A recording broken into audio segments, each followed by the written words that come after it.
Tu as déjà ressenti ce malaise après avoir publié quelque chose en ligne, ou lu un commentaire qui te semblait injuste, ou même cruel? Et si je te disais que les enseignements d'un philosophe du XVIIIe siècle, Emmanuel Kant, pourraient t'aider à naviguer ce chaos des réseaux sociaux? Reste bien avec moi car aujourd'hui nous allons voir comment l'éthique kantienne, ce trésor intemporel, peut éclairer nos choix dans le monde numérique. Les réseaux sociaux font partie intégrante de nos vies aujourd'hui. Ils nous connectent, nous informent, mais ils nous exposent aussi à des dilemmes éthiques complexes, partager ou ne pas partager, juger ou comprendre, répondre ou ignorer. Et c'est là que Emmanuel Kant, philosophe emblématique des Lumières, entre en scène. Kant nous propose une éthique fondée sur la raison, la dignité humaine et des principes universels. Mais comment ces idées peuvent-elles s'appliquer à nos interactions numériques, souvent si impulsives et émotionnelles? Dans cette vidéo, nous allons explorer ensemble ce que Kant aurait à dire sur nos comportements en ligne et comment son approche peut nous aider à développer une présence numérique plus responsable et respectueuse. Avant qu'on plonge dans les profondeurs de la philosophie kantienne, j'ai une question pour toi. As-tu déjà ressenti que quelque chose clochait dans la manière dont nous interagissons sur les réseaux sociaux? Peut-être que tu as vu une injustice passer inaperçue ou un débat tourner au vinaigre. Partage ton expérience en commentaire, parce que je suis sûr qu'on a tous été témoins de moments où la morale semblait absente en ligne. Et surtout reste bien jusqu'à la fin, car je vais te dévoiler une manière simple et puissante d'intégrer les principes de Kant à ta vie numérique. Emmanuel Kant croyait en une éthique universelle, basée sur ce qu'il appelait l'impératif catégorique. Ce principe peut se résumer ainsi: agis uniquement d'après la maxime qui fait que tu puisses vouloir qu'elle devienne une loi universelle. En d'autres termes, avant de faire quelque chose, pose-toi la question: si tout le monde agissait de la même manière, est-ce que le monde en serait meilleur? Maintenant, appliquons ça aux réseaux sociaux. Imagine que tu partages une information sans vérifier si elle est vraie. Si tout le monde agissait ainsi, le monde numérique deviendrait un chaos rempli de désinformation. Mais en réfléchissant comme Kant, tu es invité à te poser cette question. Est-ce que ce que je fais contribue à un espace en ligne plus honnête et responsable? Kant insistait aussi sur la dignité humaine. Il disait qu'il ne fallait jamais traiter autrui simplement comme un moyen, mais toujours aussi comme une fin en soi. Sur les réseaux sociaux, cela signifie respecter les autres utilisateurs comme des individus avec leurs propres droits et sensibilités, et non comme des outils pour gonfler ton ego ou ton nombre de likes. Prenons un exemple concret, les commentaires haineux. Combien de fois voyons-nous des attaques personnelles, des moqueries ou des insultes? Kant nous dirait que ces comportements sont contraires à la dignité humaine. Ils réduisent l'autre à un objet de mépris, alors qu'il faut reconnaître en chaque individu une valeur intrinsèque. L'un des grands apports de Kant est aussi son concept de responsabilité. Pour lui, nous ne pouvons pas nous dérober à nos choix sous prétexte que les circonstances nous y ont poussés.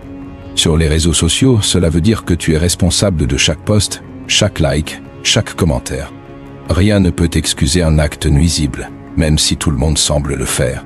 Mais cela ne veut pas dire que Kant est un penseur rigide et sans nuance. Il croyait profondément en la possibilité de transformation par la raison. Il t'invite, même dans tes moments d'erreur ou de colère en ligne, à te recentrer sur des principes clairs et universels. C'est cette discipline morale qui permet d'élever le débat, même dans les sphères numériques les plus chaotiques. Kant avait aussi une conception unique de la liberté. Pour lui, être libre ne signifiait pas faire tout ce que l'on veut, mais plutôt agir en conformité avec une loi morale que l'on s'impose à soi-même. Et c'est là que ça devient fascinant dans le contexte des réseaux sociaux. Es-tu vraiment libre lorsque tu succombes à l'envie de répondre à un commentaire provocateur ou lorsque tu passes des heures à scroller sans réfléchir? Kant te dirait que non, car tu es alors esclave de tes impulsions. Appliquer l'éthique kantienne, c'est regagner cette liberté intérieure. C'est décider consciemment. Je ne vais pas partager cette rumeur, même si elle semble sensationnelle, parce que je choisis d'être une source de vérité. Ou encore, je vais répondre calmement à ce commentaire, parce que je refuse de devenir un maillon de la chaîne de haine. Chaque action devient un choix réfléchi, et non une simple réaction. Il y a aussi un aspect collectif dans la philosophie de Kant, qui résonne avec les réseaux sociaux. Il croyait en une communauté morale universelle, où chaque individu contribue à un bien commun. Sur les réseaux, cela peut signifier soutenir des initiatives positives, éduquer plutôt que critiquer, et utiliser ta plateforme, même petite, pour promouvoir des valeurs constructives. Un dernier point essentiel. Kant avait foi en l'humanité. Il croyait que nous étions capables de devenir meilleurs en utilisant notre raison et en respectant la morale. Les réseaux sociaux peuvent parfois donner l'impression du contraire, mais rappelle-toi que chaque interaction est une opportunité de prouver qu'il avait raison. En appliquant ces principes, tu deviens un exemple et peut-être une source d'inspiration pour ceux qui te suivent. Un autre concept clé chez Kant est celui de la vérité. Il insistait sur le fait que mentir, quel qu'en soit le contexte, était moralement inacceptable. Maintenant, imagine appliquer cela aux réseaux sociaux. Les fake news, les exagérations dans les posts, ou même les versions embellies de nos vies personnelles. Selon Kant, ces pratiques nous éloignent de notre devoir moral. La vérité, même lorsqu'elle est inconfortable ou moins glamour, reste un pilier fondamental pour construire des relations authentiques, en ligne comme dans la vie réelle. Pense à la manière dont tu présentes ta vie sur les réseaux sociaux. Est-ce que tu montres une version honnête de toi-même? Ou est-ce que tu te sens parfois obligé d'embellir pour être accepté? Kant dirait que l'authenticité est la voie vers une interaction humaine véritable. En étant sincère, tu respectes à la fois toi-même et les autres. Un autre aspect fascinant de l'éthique kantienne est son rejet des excuses basées sur les conséquences. Tu vois, beaucoup de gens justifient leurs actions sur les réseaux sociaux en disant « ce n'était qu'une blague » ou « tout le monde le fait ». Mais pour Kant, ce qui compte, c'est l'intention derrière l'acte. Si tu publies quelque chose pour nuire, même légèrement, peu importe si cela semble insignifiant ou si personne ne s'en aperçoit vraiment. L'acte reste moralement condamnable. Il nous invite à prendre conscience de nos intentions et à les aligner avec des principes de respect et d'honnêteté. Et puis, il y a la notion de devoir. Pour Kant, accomplir son devoir moral est une forme d'accomplissement personnel. Alors, quel est ton devoir sur les réseaux sociaux? Peut-être que c'est de créer un espace où le dialogue est possible, où les désaccords ne mènent pas à des conflits mais à une meilleure compréhension. Peut-être que c'est simplement de te rappeler que chaque clic, chaque partage a des conséquences réelles, même si elles ne sont pas immédiatement visibles. Cette réflexion nous amène à une vérité simple mais puissante. L'éthique kantienne ne cherche pas à te rendre parfait, mais à te rendre conscient. Conscient de tes choix, de leur impact et du potentiel que tu as pour transformer l'espace numérique en un lieu plus respectueux et bienveillant. Et cette prise de conscience est déjà un pas énorme vers un meilleur usage des réseaux sociaux. Un aspect souvent sous-estimé dans la philosophie kantienne est la notion de respect mutuel. Pour Kant, chaque individu est porteur d'une valeur infinie et ne doit jamais être utilisé comme un simple moyen pour atteindre un objectif personnel. Maintenant, réfléchis à la manière dont les réseaux sociaux fonctionnent. Combien de fois les gens utilisent-ils les autres pour renforcer leur propre visibilité? Cela peut aller du simple fait de taguer quelqu'un pour attirer plus de vues, à l'exploitation de drames personnels ou sociaux pour attirer l'attention. Kant nous pousse à revoir ces pratiques. Sur les réseaux, cela signifie reconnaître la valeur de chaque interaction. Par exemple, un commentaire négatif ne devrait jamais être une occasion de briller par une réplique cinglante. Au contraire, c'est une opportunité de montrer du respect, même face à une opinion contraire. Ce respect mutuel ne fait pas seulement partie de l'éthique kantienne. Il est aussi un remède puissant contre l'agressivité et la division que l'on voit si souvent en ligne. Ensuite, il y a la question de la neutralité émotionnelle. Kant n'était pas opposé aux émotions, mais il croyait qu'elles ne devaient pas guider nos actions. Sur les réseaux sociaux, où tout est fait pour déclencher des réactions émotionnelles immédiates, la colère, la joie ou l'indignation, cet enseignement est essentiel. Il t'invite à prendre un pas de recul, à ne pas céder à l'impulsivité. Ce n'est pas toujours facile, surtout face à des contenus polarisants. Mais agir avec raison plutôt qu'émotion est une manière de reprendre le contrôle sur tes interactions en ligne. Enfin, il faut parler du rôle éducatif des réseaux sociaux. Pour Kant, l'éducation morale est essentielle pour construire une société meilleure. En appliquant ce principe, tu peux utiliser ta présence en ligne comme un outil de partage de valeurs positives, en choisissant de publier des contenus qui inspirent, qui instruisent et qui élèvent le débat. Chaque post devient une chance d'apporter quelque chose de significatif à ceux qui te suivent.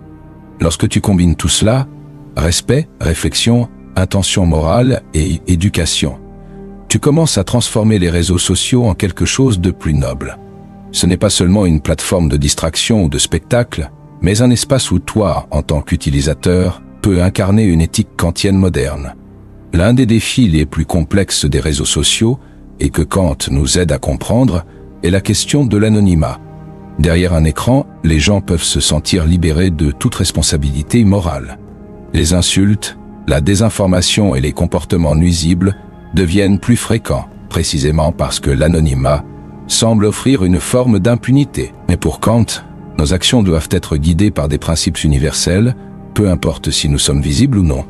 Imagine un monde où l'anonymat ne change rien à la manière dont nous interagissons, où chaque utilisateur applique la maxime « si tout le monde agissait comme moi, est-ce que l'espace numérique serait meilleur ?» Kant t'encourage à être fidèle à tes valeurs, même lorsque personne ne regarde. C'est ici que se trouve la vraie force morale. Un autre aspect passionnant à explorer est la manière dont les algorithmes influencent nos choix en ligne. Kant, avec son insistance sur la raison autonome, aurait sûrement critiqué la manière dont ces systèmes captent notre attention et manipulent nos actions sans que nous en soyons toujours conscients. En appliquant sa philosophie, nous sommes appelés à questionner nos propres habitudes numériques. Pourquoi regardes-tu ce contenu? Pourquoi likes-tu cette publication? Est-ce un choix conscient ou simplement le résultat d'un algorithme qui sait mieux que toi ce que tu vas consommer? Reprendre le contrôle, c'est devenir un utilisateur actif et non passif des réseaux sociaux. Cela signifie définir toi-même tes intentions, refuser d'être guidé par une simple logique de clic et te recentrer sur ce qui est vraiment important. C'est exactement ce que Kant défendait, une autonomie basée sur la réflexion et la maîtrise de soi. Enfin, il est crucial de souligner l'idée d'espoir chez Kant. Même face aux erreurs ou aux abus que l'on observe sur les réseaux, il croyait fermement en la capacité de l'humanité à progresser. Appliquer l'éthique kantienne, c'est aussi croire que chaque petit geste, chaque interaction morale, contribue à un bien plus grand. Peut-être que ton attitude respectueuse incitera quelqu'un d'autre à réfléchir à ses propres actions. Peut-être que ce commentaire bienveillant que tu laisses aujourd'hui aura un impact sur quelqu'un demain. Tu vois, l'éthique kantienne n'est pas une règle rigide, mais une invitation à élever ton comportement. Et sur les réseaux sociaux, ce n'est pas seulement bénéfique pour toi, mais pour toute la communauté qui t'entoure. Un point essentiel que Kant aurait certainement abordé dans le contexte des réseaux sociaux, c'est le rôle de la communauté dans la moralité. Pour lui, bien que chaque individu ait une responsabilité personnelle envers ses choix, une communauté vertueuse peut encourager des comportements éthiques et soutenir ceux qui veulent faire le bien. Les réseaux sociaux, bien qu'ils soient souvent critiqués pour leurs dérives, peuvent devenir ces communautés positives, à condition que leurs membres agissent avec intégrité et compassion. Pense à ce que cela signifie dans ton utilisation quotidienne des plateformes. Chaque fois que tu partages un message de soutien, que tu défends quelqu'un attaqué injustement ou que tu participes à une discussion constructive, tu contribues à bâtir une communauté morale.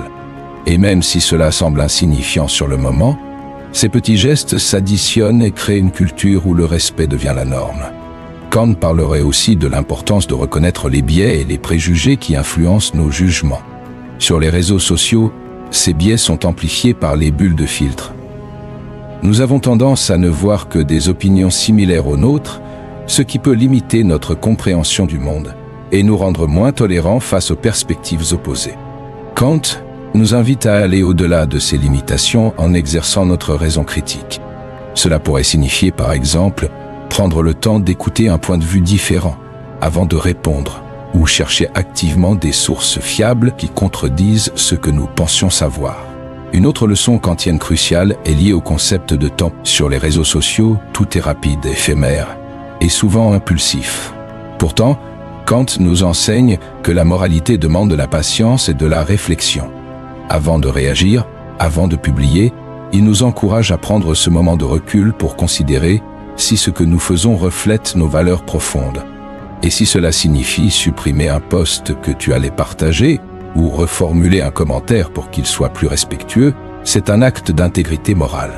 Enfin, il faut parler de l'impact intergénérationnel des réseaux sociaux. Ce que nous faisons aujourd'hui en ligne ne se limite pas à l'instant présent. Nos actions, nos contenus et même notre manière d'interagir posent les bases pour les générations futures.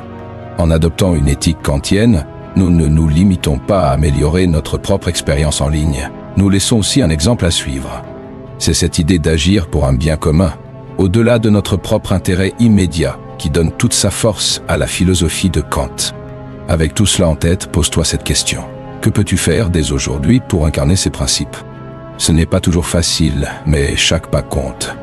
Et dans un monde où les réseaux sociaux façonnent une grande partie de nos vies, ces pas peuvent avoir des répercussions profondes. En poussant encore plus loin la réflexion, Kant aurait sans doute souligné un point crucial, le pouvoir des réseaux sociaux en tant qu'outil de transformation morale. Si utilisés consciemment, ces espaces numériques peuvent devenir des terrains d'apprentissage et d'évolution, non seulement pour les individus, mais aussi pour la société dans son ensemble. Imagine ceci, au lieu de voir les réseaux sociaux comme une simple distraction ou un lieu de débat toxique, Kant te proposerait de les reconsidérer comme une opportunité d'exercer ta vertu. Par exemple, si tu es témoin d'une situation injuste ou d'un acte malveillant en ligne, tu as le choix. Tu peux l'ignorer en restant passif ou bien intervenir avec bienveillance pour essayer d'élever le niveau de la discussion. C'est dans ces moments que l'éthique kantienne prend tout son sens. Choisir d'agir non pas pour ta propre satisfaction, mais parce que c'est la chose juste à faire. Un autre aspect fascinant est la manière dont Kant aurait abordé le phénomène de la viralité. Nous sommes souvent poussés à partager des contenus parce qu'ils sont populaires ou parce qu'ils provoquent une réaction immédiate. Mais Kant, avec sa philosophie axée sur la raison et la réflexion, nous inciterait à nous demander: ce contenu que je m'apprête à partager est-il bon en soi? Est-il conforme à mes valeurs? Ou est-ce que je le diffuse simplement pour suivre une tendance? Réfléchir ainsi transforme ton rôle d'utilisateur en celui de gardien des valeurs morales dans l'espace numérique.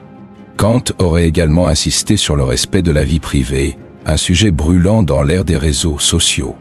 Publier des informations personnelles sur quelqu'un sans son consentement, ou participer à la propagation de rumeurs, même anodines, est un acte contraire à l'éthique. Pour lui, respecter la vie privée d'autrui est une expression fondamentale de la dignité humaine. Ce respect est d'autant plus vital aujourd'hui, où chaque clic, chaque partage peut avoir des conséquences durables. Enfin, et peut-être de manière plus subtile, Kant nous rappellerait l'importance de la gratitude et de l'humilité sur les réseaux sociaux. Dans un environnement souvent dominé par l'ego, le besoin de reconnaissance, de likes, de validation, il serait utile de se recentrer sur ce que nous apportons aux autres plutôt que de chercher à être vus. Pourquoi ne pas chercher à contribuer? Une simple parole d'encouragement, un message constructif ou un partage de connaissances peut enrichir la communauté bien plus que n'importe quelle quête de popularité. En conclusion, appliquer l'éthique kantienne aux réseaux sociaux, c'est choisir d'élever le débat, d'agir en accord avec des principes universels et de respecter la dignité humaine, même dans un environnement parfois chaotique. C'est une invitation à repenser notre présence numérique comme un acte moral, à chaque instant. Prenons un moment pour revenir sur les idées les plus percutantes de ce que nous avons exploré jusqu'ici. Imagine-toi face à chaque interaction en ligne. Une simple question peut tout changer. Est-ce que ce que je fais pourrait devenir une règle universelle? Si tout le monde partageait de fausses informations ou répondait avec agressivité, à quoi ressemblerait notre monde numérique? Ce questionnement kantien, simple mais puissant, nous force à réfléchir avant d'agir.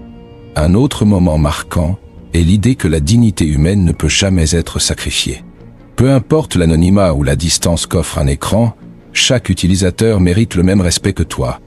Ces principes peuvent paraître théoriques, mais ils se traduisent en actions concrètes. Choisir de répondre calmement à un commentaire haineux, refuser de participer à des débats destructeurs, ou simplement diffuser du contenu véridique et enrichissant. Enfin, il y a cette notion de responsabilité personnelle et collective. En ligne, chaque clic compte. Chaque post, chaque partage est une opportunité de faire le bien ou de contribuer au chaos. C'est un immense pouvoir, mais aussi un devoir. Kant nous rappelle que nos actions, même les plus petites, ont des répercussions bien au-delà de ce que nous imaginons. Et peut-être le point le plus inspirant, la croyance de Kant en la capacité humaine à s'améliorer. Peu importe nos erreurs passées en ligne, il y a toujours une chance de mieux faire, de choisir la raison plutôt que l'impulsion, et d'inspirer les autres à faire de même. Et toi, comment appliques-tu tes propres principes sur les réseaux sociaux? As-tu déjà pris le temps de te demander si tes actions en ligne reflètent vraiment tes valeurs? Partage tes expériences ou tes réflexions en commentaire. Peut-être que tu as vécu un moment où tu as choisi d'agir différemment, de calmer une discussion animée, de t'abstenir de publier quelque chose qui aurait pu blesser, ou simplement d'encourager quelqu'un dans un moment difficile. Je serais curieux de savoir si l'idée d'utiliser les réseaux sociaux de manière plus consciente t'inspire ou te semble difficile à appliquer.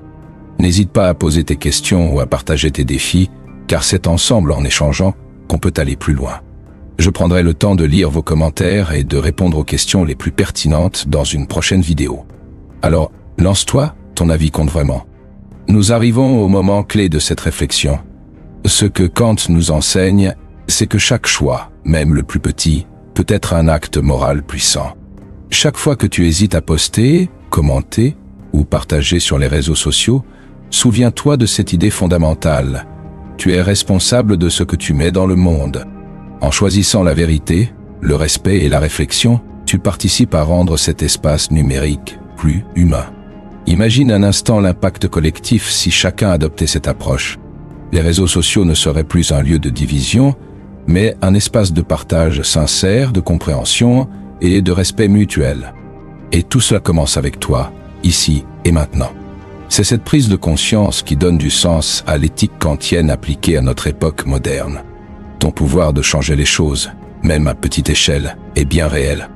Ce voyage dans l'éthique kantienne et son application aux réseaux sociaux nous a permis de découvrir une vérité essentielle. Nos actions, même numériques, ont une portée morale. En te posant des questions simples mais puissantes, est-ce que mes choix respectent la dignité d'autrui? Est-ce que je contribue à un bien collectif?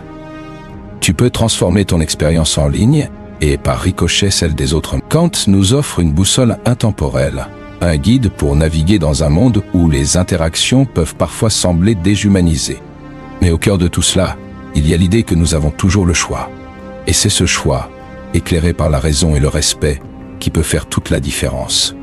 Prends un moment pour réfléchir à ce que tu retiens de cette discussion. Quel principe vas-tu intégrer dans ta manière d'interagir en ligne? La réponse t'appartient, mais souviens-toi, chaque petit geste compte. Si cette réflexion t'a inspiré, prends un instant pour t'abonner à cette chaîne et activer la cloche pour ne manquer aucune de nos prochaines vidéos. Ensemble, nous explorons des idées qui peuvent transformer non seulement notre manière de penser, mais aussi notre manière d'agir. Laisse un commentaire pour partager tes expériences ou tes questions sur l'éthique et les réseaux sociaux, ou dis-moi quels autres sujets philosophiques tu aimerais voir abordés ici. Tu peux aussi aimer et partager cette vidéo avec quelqu'un qui, selon toi, pourrait bénéficier de ces idées. C'est une manière simple mais puissante d'élargir ce cercle de réflexion. Enfin, si tu veux aller plus loin, je te mets des liens en description pour explorer la philosophie de Kant ou d'autres penseurs qui pourraient enrichir ta perspective. Merci d'avoir partagé ce moment avec moi et surtout, n'oublie pas, chaque choix compte, même en ligne.